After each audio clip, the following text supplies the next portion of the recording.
எனக்கு என்ன கஷ்டம்னா, பாவம் இந்த குழந்தைங்க 8-9 குழந்தைங்க இறந்து போச்சுல்ல. நல்லா தீபாவளி கொண்டாட வேண்டிய குழந்தைங்க நல்லா ஜாலியாக என்ஜாய் பண்ணோம். பட்டாசு இப்போ நம்ம குழந்தைங்களாம் கேட்கல, அப்பா பட்டாசு வாங்கி கொடு, பட்டாசு வாங்கி கொடு. ஸோ இந்த மாதிரி கனவுகள், நான் இந்த ட்ரெஸ் வாங்குறேன், இந்த மாதிரி இந்த பட்டாசு எனக்கு வேணும், அப்பா வாங்கி கொடுப்பா, இந்த மாதிரி ரொம்ப ராக்கெட் மேலே போகிற பட்டாசு எல்லாம் எனக்கு வேணும் அப்படின்னு சொல்லிட்டு கேட்பாங்களே, அந்த மாதிரி தான் அந்த குழந்தைங்களை கேட்டிருக்கோம். அவங்க அப்பா ஆசைட்டு வாங்கி கொடுத்துருப்பாரு இந்த நேரத்துக்கு. அந்த குழந்தைங்க எங்கே இல்லை. ஆனால் இவர் மட்டும் என்ன பண்ணுறாரு, ஜாலியாக டாஷ் எனக்கு என்ன, நம்மளுக்கு என்னப்பா. 41 குடும்பத்துக்கு தீபாவளியே கிடையாது.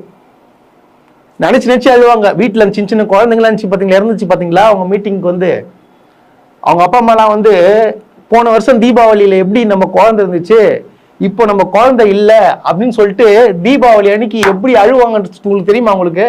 இப்போ நம்ம பேசும்போதே வந்து என் மனசு கலங்குதுங்க. இதான் எவன் படுப்பான், வயிறு எரியுது. என்னால் முடிஞ்சது என்ன பண்ண முடியும், என்னால் முடிஞ்சதை வந்து கன்வே பண்ணுறேன், மனுஷனா கன்வே பண்ணுறேன்.